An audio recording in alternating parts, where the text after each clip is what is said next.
SKN മാറുന്ന കാലത്തിന്റെ ചുവരെഴുത്ത് നിലവിലെ വ്യവസ്ഥാപിത രാഷ്ട്രീയ പാർട്ടികളുടെ നേതാക്കൾ, അണികൾ ഇതൊക്കെ തിരിച്ചറിയണം എന്ന സന്ദേശം കൂടിയാണ് ഈ നിലയിലുള്ള കോക്രോച്ച് പാർട്ടിയുടെ ഉദയം എന്ന കാര്യത്തിൽ സംശയമില്ല.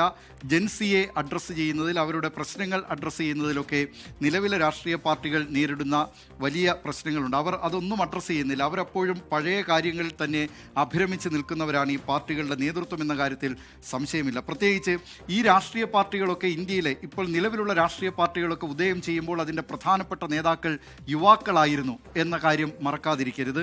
ആ യുവാക്കളായിരുന്നവരാണ് അത്തരം പ്രസ്ഥാനങ്ങൾക്ക് നേതൃത്വം കൊടുത്തത്. പിന്നീട് കാലം കഴിയുന്നു, പക്ഷേ പിന്നീട് ഈ യുവാക്കൾ നോക്കുമ്പോൾ, ഇന്നത്തെ തലമുറ നോക്കുമ്പോൾ അവിടെ ഈ നേതാക്കൾ പറയുന്നുണ്ട് തലമുറ മാറ്റം വരുന്നുണ്ട് പാർട്ടിക്ക്. എങ്ങനെ തലമുറ മാറ്റം വരുന്നു? ഇപ്പോൾ MK സ്റ്റാലിൻ കരുണാനിധി മാറുമ്പോൾ അവിടെ വരുന്നത് MK സ്റ്റാലിൻ മാറുമ്പോൾ വരുന്നത് ഉദയനിധി സ്റ്റാലിൻ. ഈ നിലയിലുള്ള തലമുറ മാറ്റങ്ങളാണ് വരുന്നത്.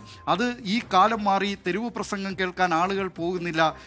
അവർക്ക് ഓൺലൈനിൽ ആവശ്യമായ പുതുതലമുറയ്ക്ക് വേണ്ട വിഭവങ്ങൾ ഓൺലൈനിൽ കിട്ടുന്നുണ്ട്. ഒരു വലിയ പ്രസംഗം നടത്തുന്നതിനേക്കാൾ വലിയ ശക്തമായ അവർക്ക് ഈ ചെറിയ മീമുകളിലൂടെ 30 സെക്കൻഡ് ദൈർഘ്യമുള്ള റീലുകളിലൂടെയൊക്കെ അവർക്ക് ഇത് പ്രകടിപ്പിക്കാൻ കഴിയുന്നു. അങ്ങനെ ആ നിലയിലൊരു ഇന്നത്തെ കാലം, ഈ ഒരു ഡിജിറ്റൽ ആക്ടിവിസത്തിൻ്റെ കാലത്ത് അതിനനുസരിച്ച് രാഷ്ട്രീയ പാർട്ടികൾ മാറുക എന്നതാണ് ഏറ്റവും പ്രധാനപ്പെട്ട കാര്യം.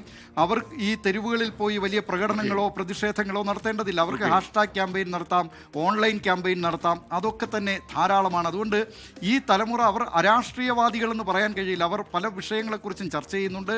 അവർ പ്രകൃതിയെക്കുറിച്ച്, പ്രകൃതി സംരക്ഷണത്തെക്കുറിച്ച് ചർച്ച ചെയ്യുന്നുണ്ട്, സ്വത്വത്വത്തെക്കുറിച്ച് ചർച്ച ചെയ്യുന്നുണ്ട്, പല പല വിഷയങ്ങളും ചർച്ച ചെയ്യുന്നുണ്ട്.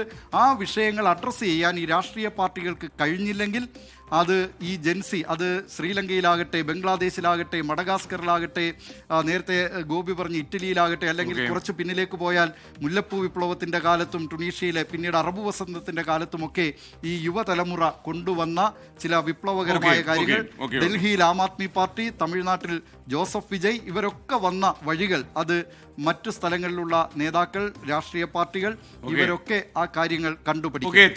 Thank you all.